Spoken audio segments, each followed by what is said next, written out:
All right, so today on the podcast, we have Walter Wilson from Church Unlimited in Corpus Christi. Welcome, Walter. Excited to be here. This is fun. Yeah, having a good time here, aren't we? I love it. Love it. It's beautiful.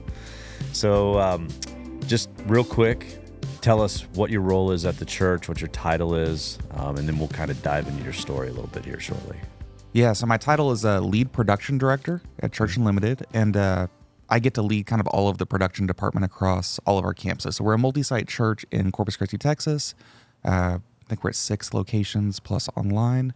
And so, I get to be a part of the creative experience, the engineering side, really kind of everything production. So a lot of hats, but I kind of like the challenge and the change of pace from day to day. I like that. Yeah, that's awesome. That's awesome. So you're multi-site.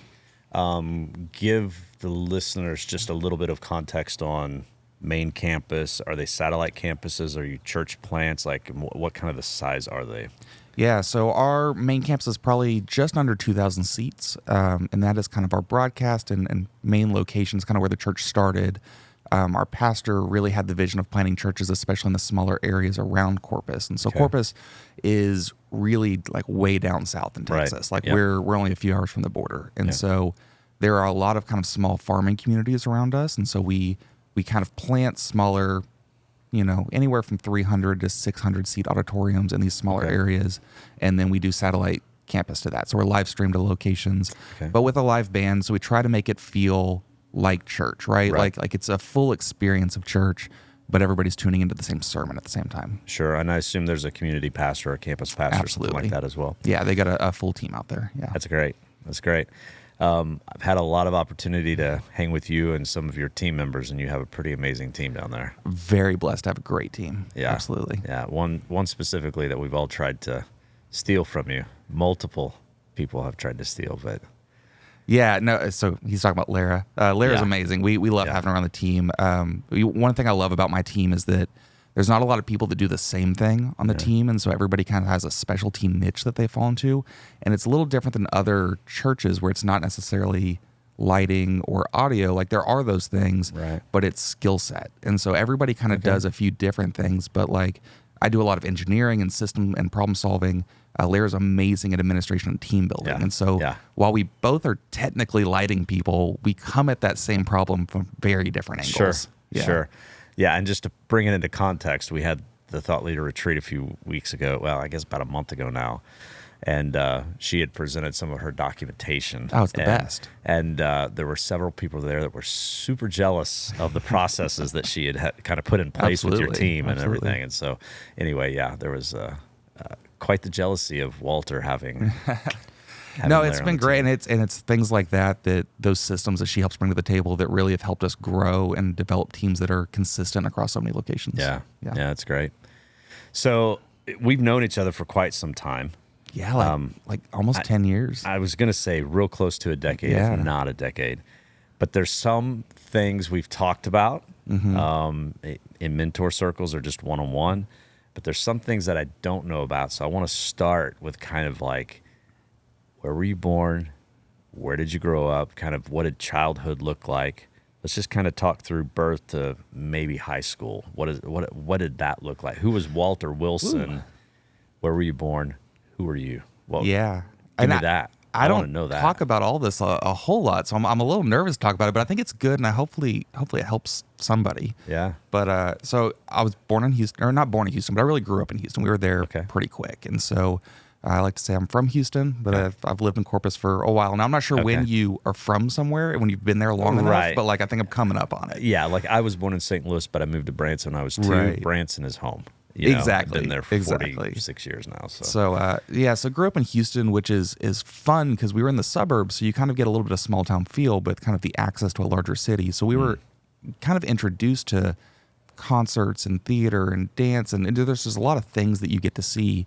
But growing up in Houston, we lived in the suburbs. My parents were like 20 when I was born, so it was kids raising kids, and there is a lot going on there. Right? I get it. So my biological father passed away when I was a little under 1 from being in the military. And so shortly after that, my stepdad stepped in. And so really kind of from here on in the story, when I say dad, right, it's my stepdad. Like in all things, that's dad. But there were definitely some parts of growing up where it never quite felt like things fit. And if that makes sense, you know, in terms of, you know, I know he's dad, right? Right. But at the same time, like I've got sisters that are half sisters, and it's just complicated. And so, especially for a child. Yeah, it's hard to kind of figure those things out. Sure. And so, yeah, I grew up in Houston.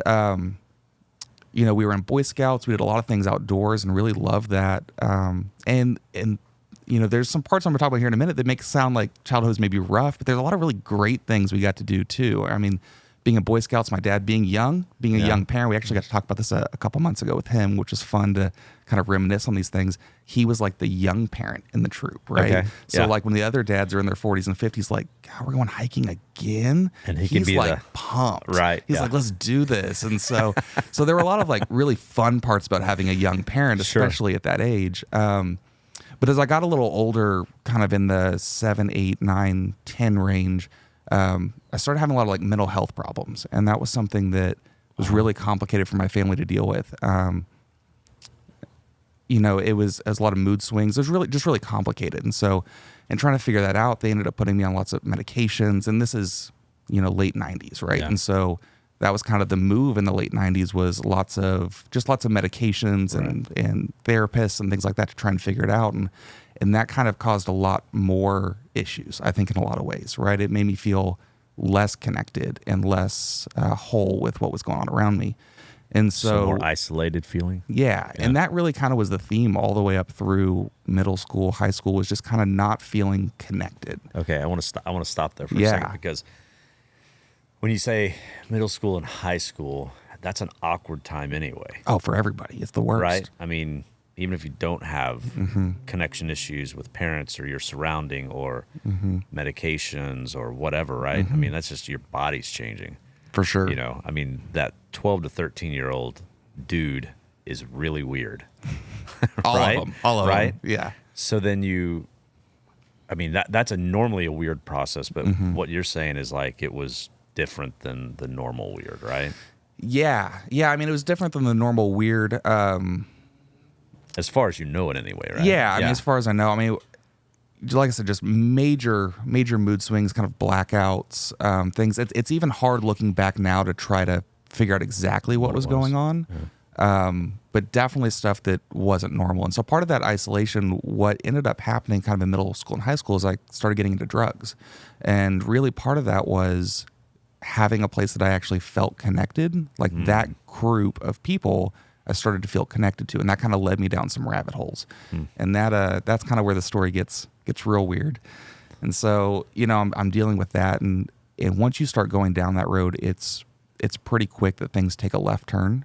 And so it wasn't long before I was getting myself in really bad situations.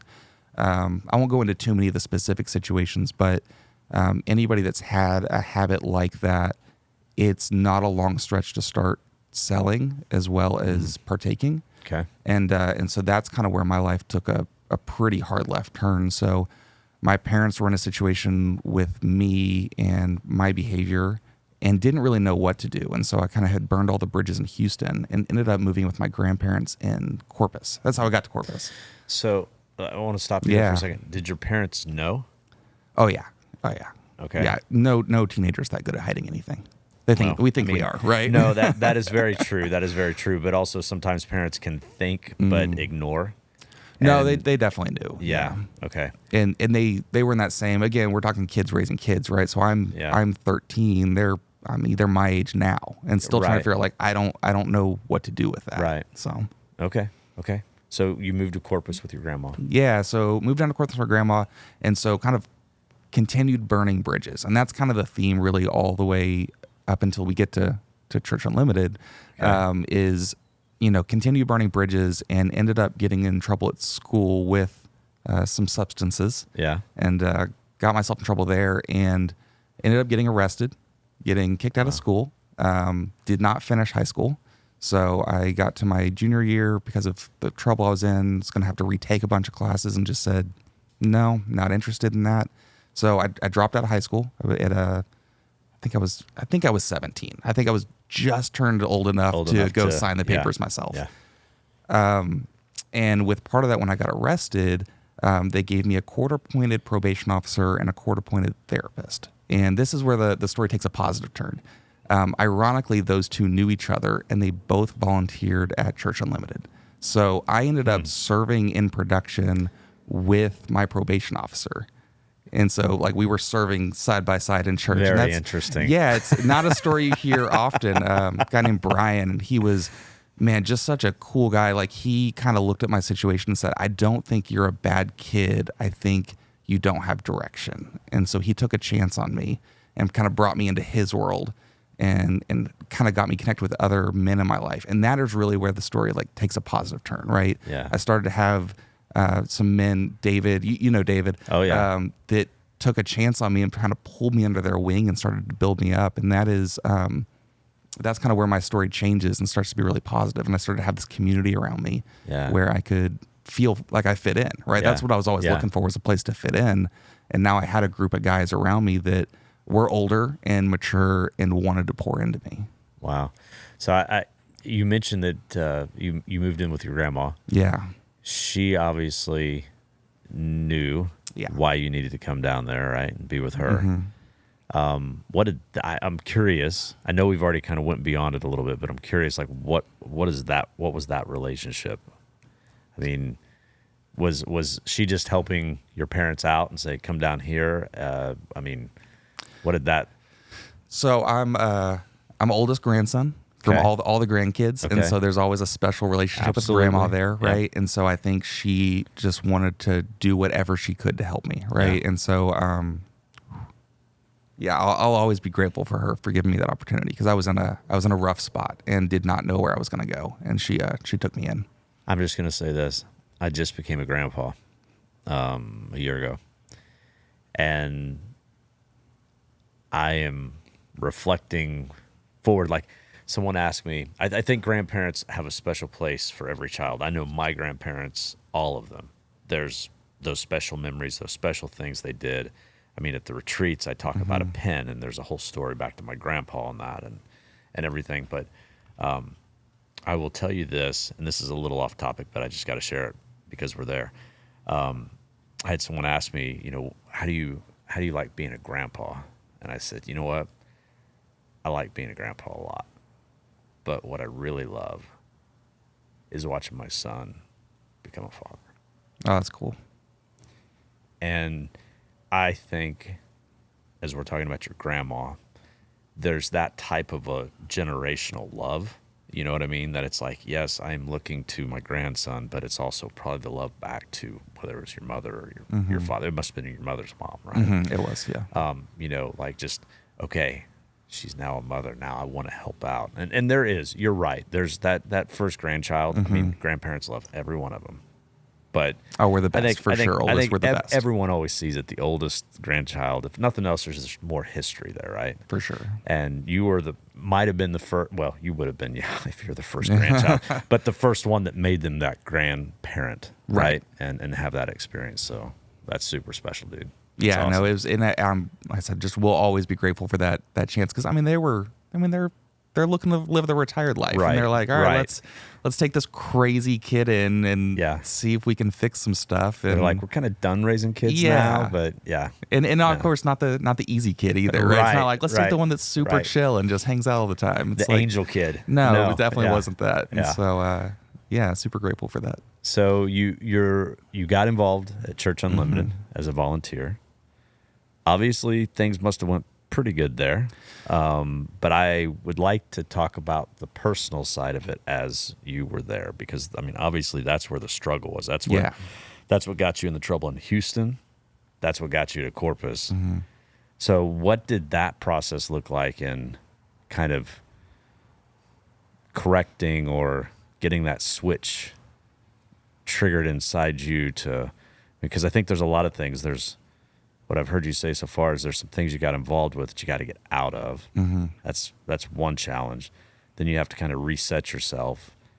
But then obviously now you're volunteering at a church, and I know where you're at now. So there then has to be that shift to this faith-based direction in life, right? So I know that's a lot to kind of start to hit in, but can you just kind of give what that switch, how that 180-degree turn kind of went for you? Definitely. So, I mean, I mentioned it before. Really, I think when I look at my whole story, connection is kind of what I was always looking for. I was always looking for a group of people to connect to. And so, started out in the student ministry, and it was the first time that I connected with a group of peers my age that were not into bad things, right? Because even I think when you connect in the unhealthy relationships at that age, the people I was with before, the connection isn't authentic. Yeah. Right. And so this is the first time I had felt like an authentic connection, like a group of friends to hang out with. Right. And so, kind of late in life to have a first group of friends, but it was a pretty big deal for me. Better late than never, I guess. Right. Absolutely. And so I'm still friends with these guys. We still hang out, and just got to go to one of their weddings a couple months ago. So it's fun to have those kind of lifelong connections. That's awesome. But really that group of friends is the point that I said, okay, well, I'll just be here. If I can't be anywhere else, I'll just be at the church. And so those group of guys, like, we all volunteered, we all played in the band, we were, did stuff at the church. So you went to church. Yeah. There. So you were raised in church, or your grandmother was in church, or? No. It was the probation officer took me and said, like, hey, let's go to church together. And got me connected with the student. Was that an invite, or was that if you want good grades on this process? It was a strong invite. It was, I highly recommend that you take this approach.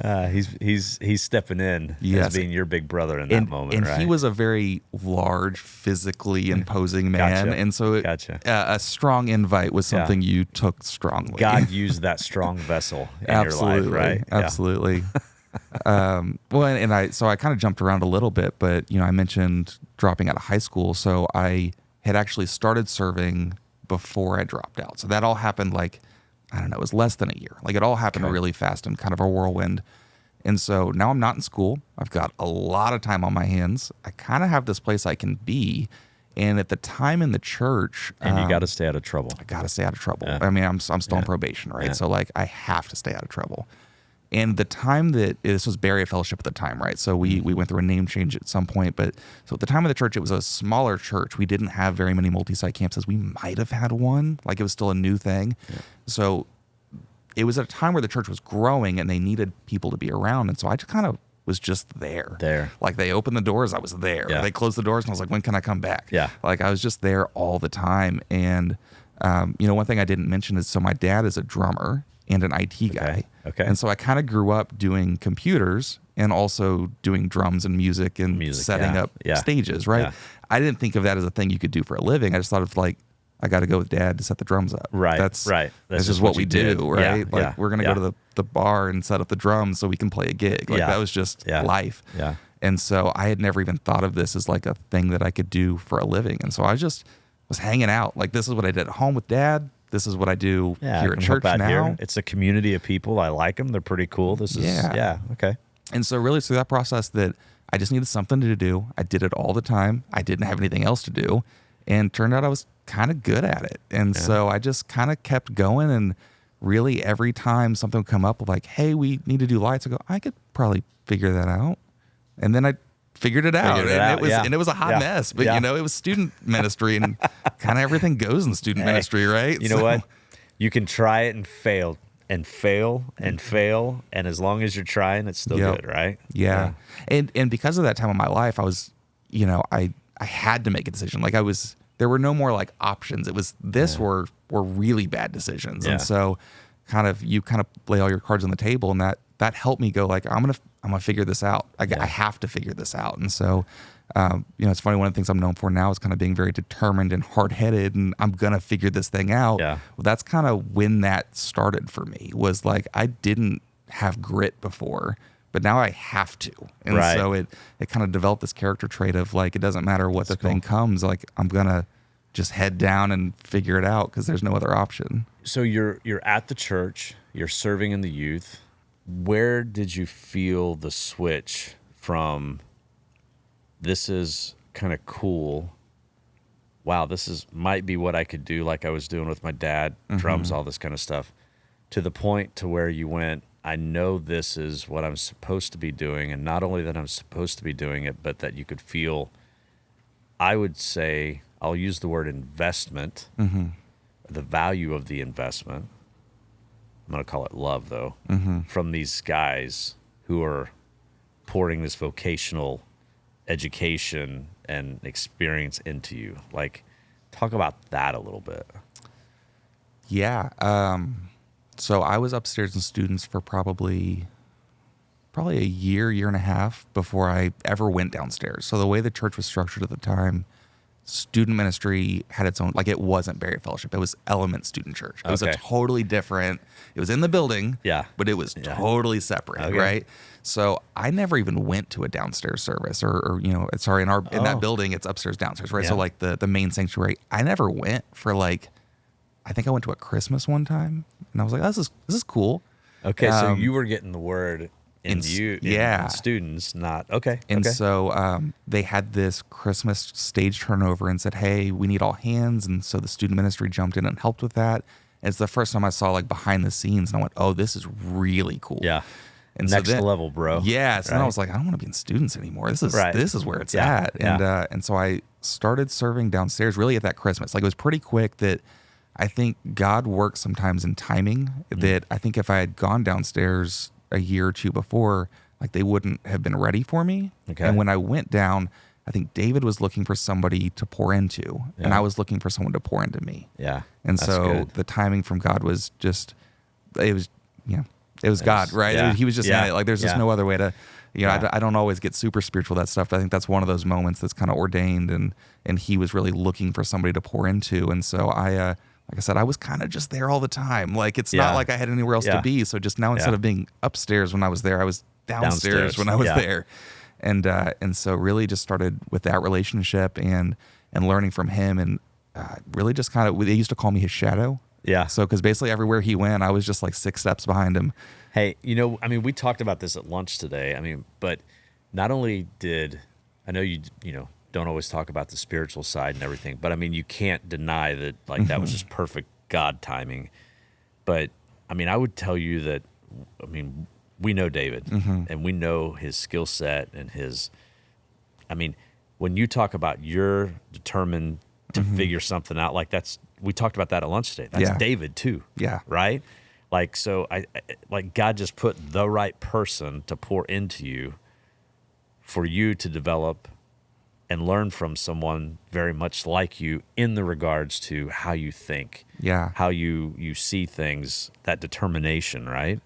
Yeah, our figuring out personalities how to do that are like crazy similar. Yeah. And so it was like to have somebody 20 years ahead of me in life to go, hey, you know what? I've made that mistake. Don't do that. And to show me the right way to do it. And so I kind of talk about that time in my life of like, that was the time that they didn't teach me a vocation. They taught me how to be a man. And that was the moment where I went from like being the kid to learning how to be an adult. And I wasn't even thinking about ministry this time. Like that wasn't even like the concept of ministry didn't exist. This was just like, how do I function as an adult? And community. Absolutely. That community that you had that wasn't so good before, now you're finding the positive version of community, right? Exactly. So you're not even thinking ministry. Not even the only life change you're thinking about is really yours, and it's really probably to some degree self-gratifying. Oh, 100%. Yeah, because it's fun. Yeah, it's fun, right? And I think that's important when you are in church. That if you're in church and you're not having fun, you're doing something wrong. Come on, it should be fun, right? Yep.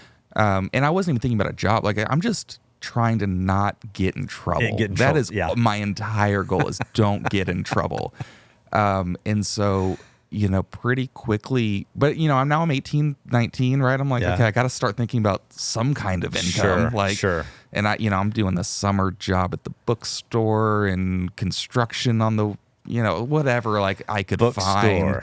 One of the guys that was a volunteer on the stage crew, which is where I served to start. I was just pulling guitar pods off stage. That was my job. It's just move something off stage.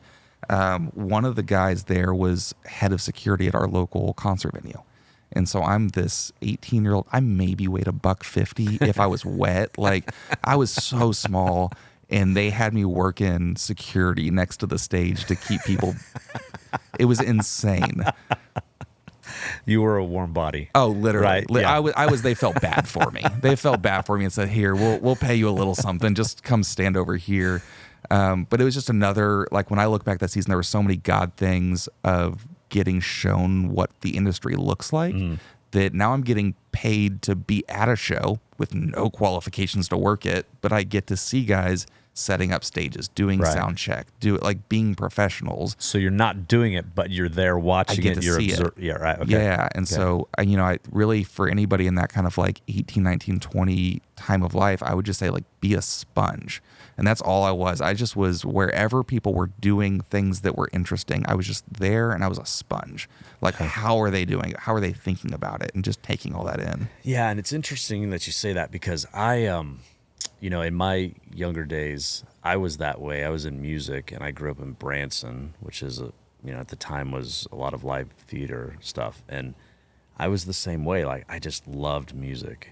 I mean, I grew up in the church, and yes, that was part of where I served and what ultimately became my ministry, if you will. But I was the same way. Like, just anytime I could go to a show. And it wasn't just about the music. It was like looking at the process and how things happened and the set changes and the costume changes and all those things, right? Yep. Just being a student from a distance, right? And observing. So anyway, I can totally relate to that. No, that's exactly what it 100%. is. Like, sometimes you don't have to be hands-on. You can just watch somebody else do it, but just file it away. Yeah. And it shows up later, and you're like, oh, no, I've seen somebody do something like that. And I mean, that was basically, I spent 3 years just watching and learning, being a shadow. You make me actually laugh, because Chris and I a lot of times will say, we're living the dream. And then we follow that up with, we're living someone's dream. It may not be ours today, right? It may be, but it just made me think, like, yeah, that's the 8-year-old me going to shows. Of like dreaming of being able to be in the industry, doing things that are hugely valuable and important and impactful and, all that stuff, right? Yeah, because even there are days that things are hard now, right? Yeah. And I look back and go, yeah, but I prayed for this. Like, I asked God to give me this opportunity, so, like, I can't complain about it, because it's still pretty awesome. Like, a bad day is still a pretty good day. Yeah. No, that's true. That's true. So you're at Church Unlimited. You're working with these guys, stage, doing stage crew. When did this, when did you know that? Two questions. When did it become income? When was it a job? But most importantly, when did you know that God was calling you to the ministry side, not just the community side, not just this is better for me than this over here is, and so I need to do this. But I don't know what the sequence is there. Like, did you get hired on? I'm having to think about it, because it sounds like it was a long time, but it was maybe the entire process to getting in trouble to working at a church was maybe 3 years. Like, it was just a radical transformation in my life. And so it sounds like it. It was pretty crazy. Yeah. It almost feels like 2 different lifetimes. Yeah. And so kind of at 19, 20, I'm like starting some community college, trying to do that. So David, I ended up working for him doing like integration work at other churches around town while I'm volunteering at Church Unlimited, because there's no job for me there. Sure. But I'm like, I gotta pay some kind of bill, right? Sure. And he needs some help. I'm literally renting a room. Like, I'm doing whatever I can to like keep my head above water. And so he needs some help. I need a job. And so it was a good natural fit. It works. I mean, I'm chasing cables through attics. I'm not doing anything fancy, right? But it's like, all right, I'm living it. I'm doing the life. You're doing the grunt work, bro. Absolutely. Absolutely. But it was such a good time to learn. And so in that process, I started programming lights at the church. Again, this is all still volunteer at Church Unlimited. I start programming lights, and I really love that. And so I'm up there. I wait till everybody goes home at 6, 7 o'clock. And then I'm up there till 2 a.m. programming lights. And what console? This was a Maxis console back in the day. So Martin Maxis console. Fun to you actually have seen this console. It is the only one in its existence. We took the old Maxis command wings and we cut out where the monitor goes, and we rear mounted touch screens. Yeah. We're still using that console. Like, it's been today? That console's over 10 years old, and we're still in the main using auditorium. It. Absolutely, and I love it. Wow. I think we're gonna change soon, but I'm like emotionally sad to see this console go because it's like been a part of my life for so long. Yeah. Yeah. It's a tank, man. It's new software, new everything, but the physical console is the exact same wings. You know, we'll talk off the podcast about some stories there. Oh, I'm sure. That thing's seen some stuff for sure. That's awesome. Awesome. Yes, I mean, started programming lights, and pretty quickly once I got into the creative side, that's kind of where I found my niche, especially with the team, the way it was structured at the time. We had some really great builders on the team, but nobody really in the design process. And so that's kind of where I found my niche of, I'd learned a little bit of Google SketchUp, learned some like design tools just through being in school. And so I was able to kind of take the creative side and put some tangibilities to it that we were able to use to start building things more efficiently. And so I didn't necessarily come in and change like how big they were, because that was the thing about Church Unlimited. It's always been giant props. Yeah. Like that's just kind of part of our DNA. I can remember back in the Bay Area time, there was like a Huey helicopter on the stage, and it was a small auditorium compared to what you have now. Yeah. So like we've done cars and helicopters, and the first Christmas I saw, they brought in I don't even know how big, it was probably 18 feet tall by 30 foot long, like train made of foam. Yeah. And it had smokestacks and like, so everything has always been bigger than life. Everything's bigger in Texas, right? Absolutely. Yeah. And I kind of love that. So I didn't necessarily help make things bigger, but I helped make things more efficient. And that was something I really began to love, is that design process of starting from a Pinterest picture, a concept, an idea, right? And turning it into something real. So you essentially started taking the ideas and putting it into a visual plan of sorts, right? Then leadership could kind of understand what it is that we're doing visually, but then also the team had something to work off of. Yeah. Right. Yeah. So that's kind of where my value to the team started with, was like, after I was... You're programming, but I was programming and doing visual. Yeah. Like that was kind of where I found my niche there. And so that's where I came on staff at the church. There was not long after that I started doing that, and they said, hey, we kind of have a need, as we're starting to open multi-site campuses and starting to do some other stuff. We have a need for another person, kind of a grunt on staff, but maybe a grunt with like a couple skills. And we might need you to do a few more drawings than you have been doing. Yeah, exactly. Yeah. Why don't you just go ahead and let's give you a computer and you can just do the drawings on that one. Yeah, that kind of thing. So, so that's kind of when I joined the church. Now I'm full time. So now I'm not doing other jobs. I'm like, now I'm here, and I'm still not thinking ministry. I'm still thinking like, this is just fun. I'm getting paid to do this. This is awesome. Yeah. I did a student camp probably a year after that. And student camp for us before had been like, we go to this retreat and we use what's in the room, and that's kind of it. This was the first time we took lights. And when I say we took lights, I bolted par cans to 2x4s. Come on. And put it on like a fader console. And that was like, that's killing it. This is big time. Awesome. And so kind of that scrappiness that we had, I was like, let's just take that to camp. And when I built that and then was in a room of students like worshiping, not necessarily to something I've built, but like I'm helping to create that environment, that was the moment that it clicked for me of like, oh, that's what we do. We don't just build things, we create environments. Yeah. And so that was the moment that I went, I think I want to do this forever. And I remember telling my friends at the time who were, they're interns at the church, like we're all kind of there. And I was like, I'm going to do this. Like, I'm going to do this for a living. And they went, all right, man, we're all going to go finish college and get like real jobs. Yeah. And I was like, no, this is it. And so this is my real job. This is my real, like I'm done. Like this is what and so I did finish college. It took me like 7 more years, but like, I was like, this is it. Like I'm here. Okay. That's actually, I think I did know that, but now that I'm hearing the story though in sequence, it's like you dropped out of school. Yeah. So you obviously got your GED, but then through all of that, you still went to college. You're still working the hustle with Dave until you got on staff, and you still graduated. Yeah. I didn't. I guess I kind of skipped over this, but in school, like I was always in like honor classes and got great grades, so I never had a problem completing school. I was like bored. Like I'd finish my work and then get bored, and that's when I got in trouble. Gotcha. So I never had like a school problem. I had a a after school problem, if you will. Yeah. Right. Okay. And so, yeah. So, I mean, I finished college, but it was a long, which was fun to like actually get a degree, like one, just one, like I at least have one on the books. Yeah. Well, we both have something in common. I only have one degree. That's fair. And mine was the high school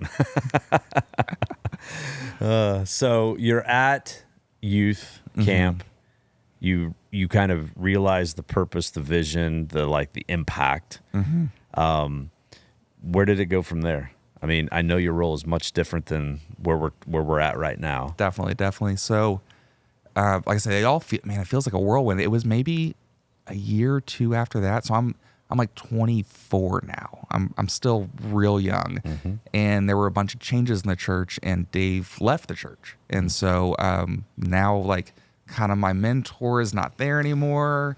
I don't know what to do. Like, should I leave too? It was really a confusing time, and we went probably maybe 6 months without a production director, and I was like, no, I don't want the job. They asked me a couple times, said, no, y'all are crazy. Like, I don't know what I'm doing. Yeah. I don't want the job. And the dude that I was following just left. Yeah, why would I take that? That's insane. Yeah. And so I'm like looking around. And so for me in my life, there's a lot of things where God has opened doors, but there's a lot more where God has closed doors. And so I was looking around like, all right, where do I go? And everywhere I looked, it just felt like doors were closed, or maybe they looked open and they slammed shut. I was like, well, maybe that's the sign. And so I think one day, I don't know, I just had a feeling, I went, I guess I'll try it. Like everything else is closing in my face, but this one keeps opening up. Maybe I should like catch a hint. Maybe I should listen. Yeah, exactly. Yeah. And so I went to the creative arts pastor at the time. I said, if you still want me, I guess I'll take it. And they went, great, you start tomorrow. And so I'm now 24.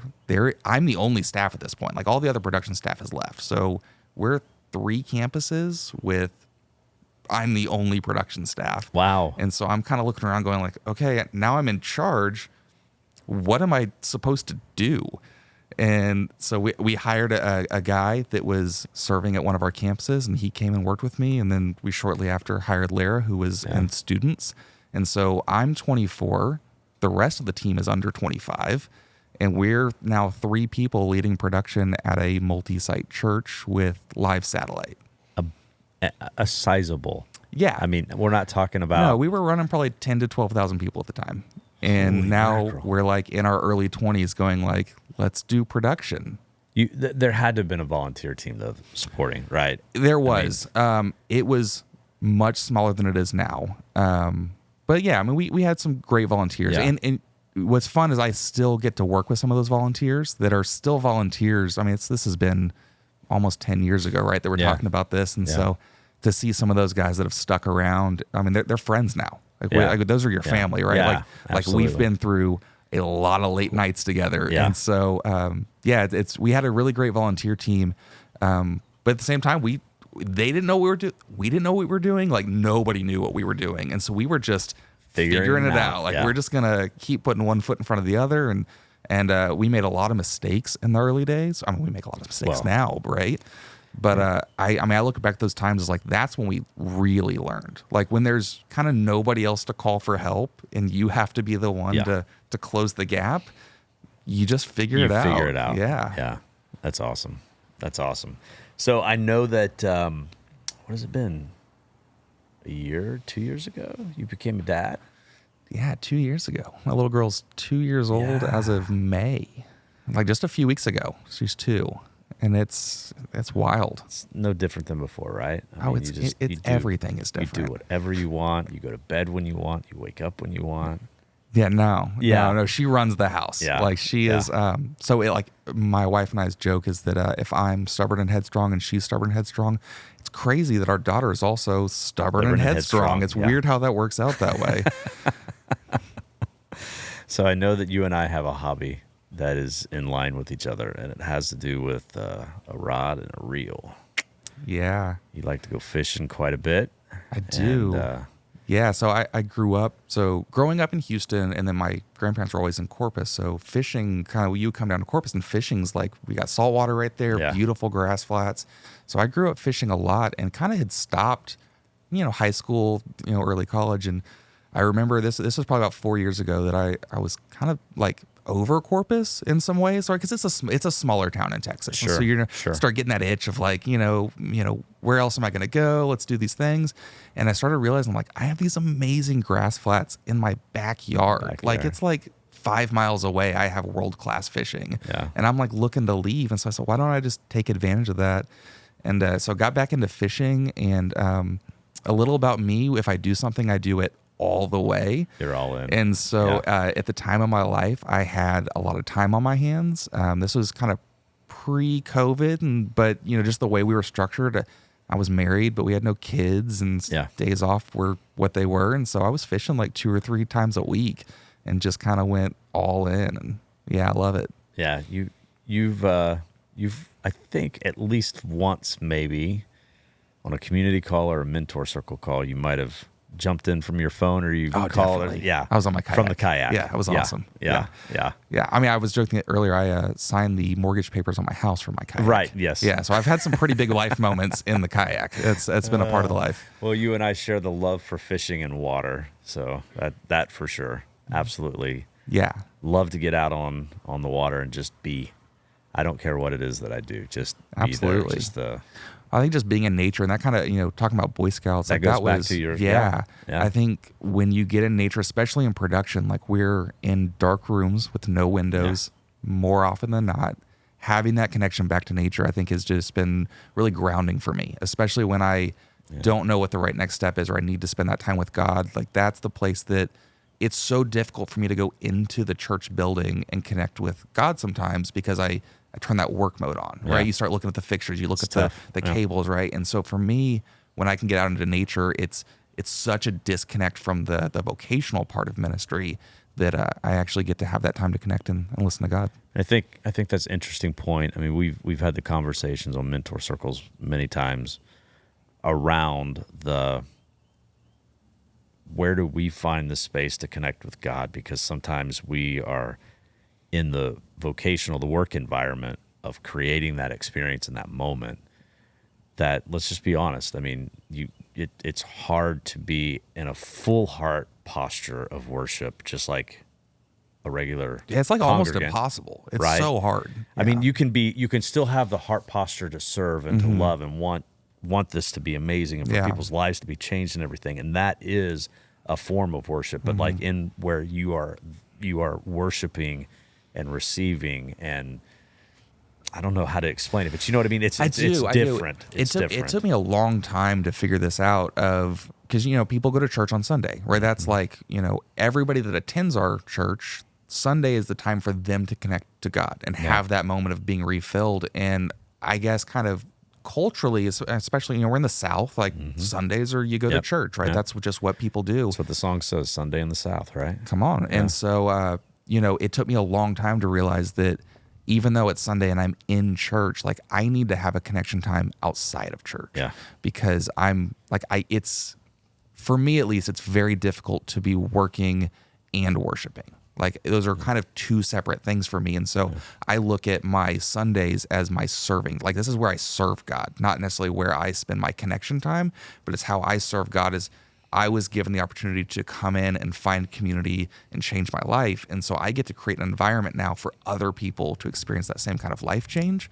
But if I am trying to get my needs filled at the same time I'm trying to fill others, there's an imbalance there. And so I need to make sure I'm filled up, so when I come in Sunday, I'm ready to pour out. Yeah.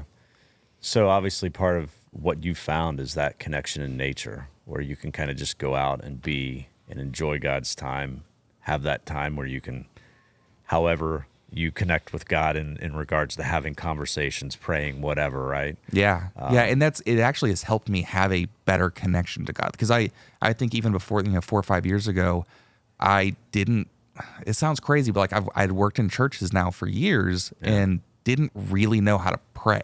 Like that sounds crazy, but like for me, a prayer was like it's the thing you do before the meeting. It's the thing you do. It's just, it's more of a task than a connection. And it's a check the box. So for me, being in nature gave me that time to kind of like, part of fishing is I love it because there's some action, but there's a lot of not action. Yeah. And that you're trying different things, right? Yep. And that gap time is kind of where I got to experiment with how do I talk to God? Like, how do I formulate my thoughts and how do I listen to God? And so I've had moments now being out on the water that's, yes, I'm out on the water and I'm fishing, but that I actually get to hear God. And I've started to like feel that where I pray about things and get that, like people talk about that peace. Yeah. And I had no idea what that looked like or what that felt like.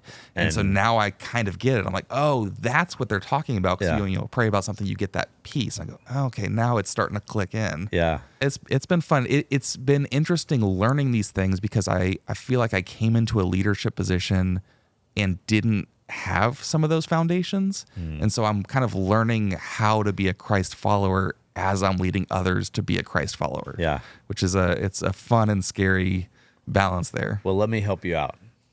I think everyone will die still learning to be a Christ follower. Definitely. Right? Definitely. So, I mean, that's the beauty of it. We'll never have it figured out. Yeah. It's the heart posture. It's the continuing to pursue and to find the ways to have the connection, to find the time to worship, to find the areas to serve, all of that. Yeah. Right? Definitely. So, you've been part of Thought Leader now for quite some time.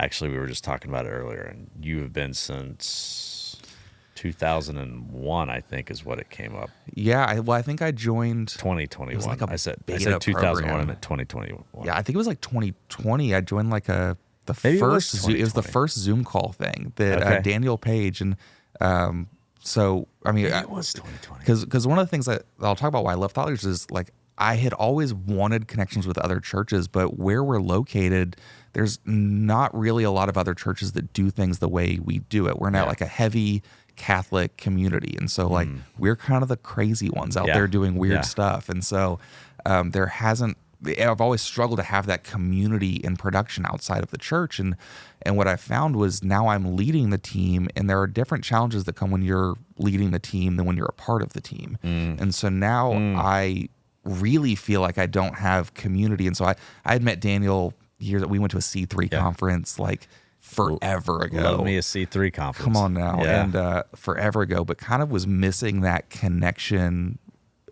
It's like somewhat vocationally, but somewhat like personally, right? Like, so I think ministry it pulls such a deep personal connection from you into your vocation that I needed other people around me that kind of got what I was going through. Yeah. And so I was at a time when like I didn't have that around me. I felt like I didn't have other people I could lean on or understood what I was going through, especially within your church. Like if you're the one leading or kind of pushing forward in whatever ministry you're in, there's not going to be a lot of other people that understand the specific challenges that you're going through. That's true. And so when Daniel reached out to me and said, hey, we've got this thing, we're just going to kind of hang out on a Zoom call. I was like, I'll try anything. Yeah. Like you could have just called me and said, let's chat. And I would have been stoked because like, I just need someone else that gets where I'm going through. And I was dealing with a lot of burnout at the time. And so it was like a God timing thing, right? Like the phone call came and I was like, yes, I've literally been praying for something. I didn't know what to call it. I didn't know what it would look like. I was just like something. Yeah. And so he called, we jumped on a Zoom call and, pretty quickly I was like, oh, this is it. This is what I've been looking for. It was just 3 guys on a call and it was like what, once a month at the time? Yeah, at the time I think it was a once a month rhythm. We've obviously corrected that. But we were just hung out and it was like I started to feel filled up again. And that really helped me through that season. I went to the retreat in 2021 because 2020 threw some of our travel plans around. Yeah. Yeah. So I went to that retreat in 2021, and that was the first time that I had, honestly, in 10 years of ministry, the first time that I had been in a room with that many people that understood what I was going through. I'd never seen a room of other people leading in their church in that same way, all being vulnerable together. Was there a time in your life, period, before that you were in a room with that many people that understood what you're going through?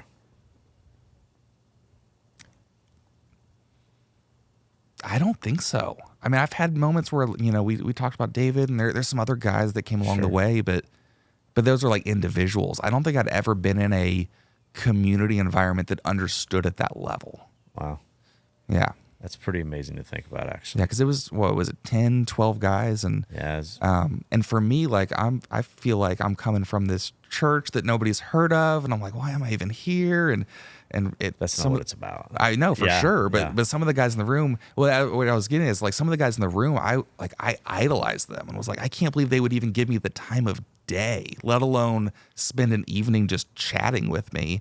And I came out of that realizing that they're just people too. Yeah. Right. They're going through the same things I'm going through. Maybe look a little different, but at the core, it's a lot of the same issues. Yeah. And so it was the first time I was like, okay, I'm not the only one going. Because for a while you start feeling like, maybe it's me. Maybe I'm the one doing this wrong, and I just don't know what I'm doing. Yeah. And so this is the first time I'd seen guys that had been doing it for way longer than I had, also going through the same stuff. I was like, oh, I'm not crazy. It's everybody. Yeah. And so, I mean, I think we talked after that, and I said, I don't care what I have to do. I will be a part of this. Like, you just tell me where you need me, and I'm in. Well, man, we are super blessed to have you part of the leadership team. I mean, you and Griff lead a mentor circle, and you do a phenomenal job. And we wouldn't want to do it without you. Well, we talk all the time. I don't know if we're leading it or it's leading us, because we want to be there as much as everybody else does. That's what a mentor circle is all about, right? Yeah, absolutely. I mean, that's what it's all about. All we're doing is we're creating intentional conversation. That's it, and letting God do the rest. Yep, and just creating that community. And that's, that we have some guys on the call that are in communities that there aren't a lot of other churches like them around them. And so I'm like, I know exactly what you're going through. Right. And so I think 2020 kind of opened up that Zoom mindset for us, and I think it's been really great. Hey, I mean, I'm going to tell you right now, 2020, there's a lot that I would love to just walk away from, but the one thing I can tell you is that in 2020, Thought Leader was just an annual retreat. Yeah. Trying to figure out, how do we get this rhythm of community and sharing of ideas and collaboration and all that stuff? Like, how do we do it more than just a retreat? Mm-hmm. And I don't know, 2020 made us think about, how do we do a lot of things different, right? Absolutely. And it probably, I would say, just forced us into that whole, like, well, we're already doing the Zoom call thing. I mean, everybody in churches are having to do it because no one's going into offices, and we're having to still pull off weekend services and online and all this stuff. And so anyway, I mean, as crazy as that time was, and as, the two things that came out of that's great, in my opinion, was I got to spend a lot of time with my family. Mm-hmm. Which, I travel quite a bit, and I had for 22 years. So I wouldn't take that time. I mean, that time that I had, that I was forced to not travel, love that. That was number one good thing. Number two good thing was mentor circles, because I can honestly tell you that's one thing I probably never would have even pursued had we not hit that environment.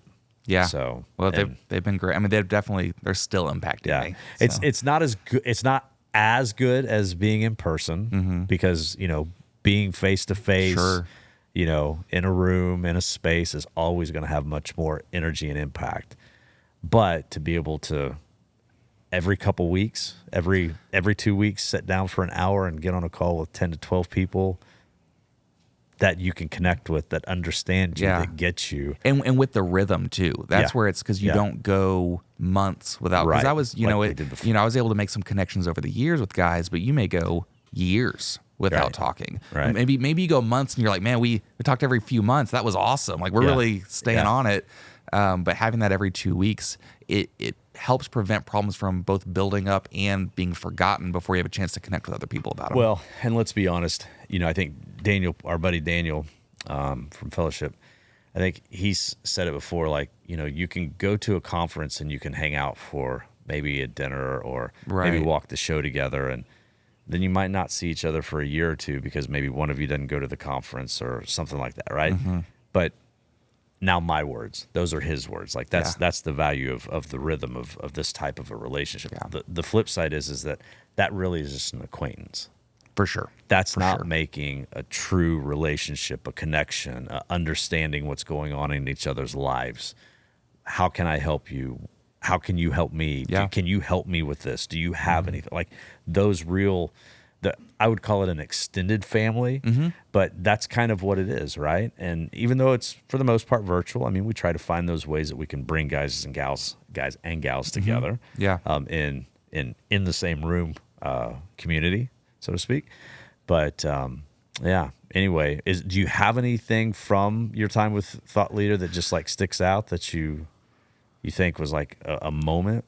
Yeah, I have kind of a lesson that it's over the last few years with Thought Leaders that's kind of stood out to me. And as we were kind of prepping for this and thinking about my story, mental health has kind of always been a thing I've struggled with, and not necessarily even like kind of the classic mental health conversation, but one of the things that's been pointed out to me through some of these conversations is some of the things that I used to think are negatives about, my brain and the way that I think about things and the way that I can, put my head down and grind. Like some of those things like can be negatives in life, but they're also the things that make me really good at what I do. And so kind of, making sure you're healthy first and foremost, and then recognizing that we're all built a little different. And so just lean into whatever those strengths are. And it's okay that we are. Absolutely. We have to be built I even talked about the way my team is structured, that like the fact that we all have different strengths is what makes us a good team. Yeah. If we all had the same strength, there would be a lot of things not getting done. Yeah. And probably those Monday morning meetings would probably be pretty rough. Oh yeah, for sure. For sure. And so just kind of acknowledging that, like, I forget my keys a lot and it drives me crazy, but like it's also the thing that lets me handle like 20 tasks at once in my brain, right? It's like it's the same thing. And so it's just finding the positive side of whatever it is that makes you who you are. Right. So when you forget your keys and you go out to your car and you turn around, Lara's standing there going, I got your keys for you, right? For real though. For real. Well, I'm going to ask one more question, because before we wrap up, I want to know if there is something Chris and I always love to ask. Knowing now the experience that you've had to this point, and you got a lot more to experience, and I'm excited to watch that journey, bro, especially as a father, but also in your ministry and your vocation, and just relationship. But what would you go back knowing what you know now and the experiences you had? What would you tell that 17, 18-year-old you? That's good. To do different. I mean, obviously that was for you. That was a turning point in life where you were pretty much told, shape up or this is going to get really bad for you, right? Yeah. So there was a little bit of encouragement, but I think if there's one thing I could say, is just like, there's nothing wrong with you. And I think that was part of, having just differences from the people around me and not finding that community. It made me feel like I was the one that was broken. I was the one that there was something wrong with me, and that's why I have these problems. And so I would just tell it, like, there's nothing wrong with you. You're you. Just be you, and just figure out how to use those strengths to your advantage. That's good. That's good. Well, brother, man, thank you for taking the time. I'm happy to be here. Man, great conversation. I learned more about you than I thought I was going to, actually. So, love you, dude. Love you too.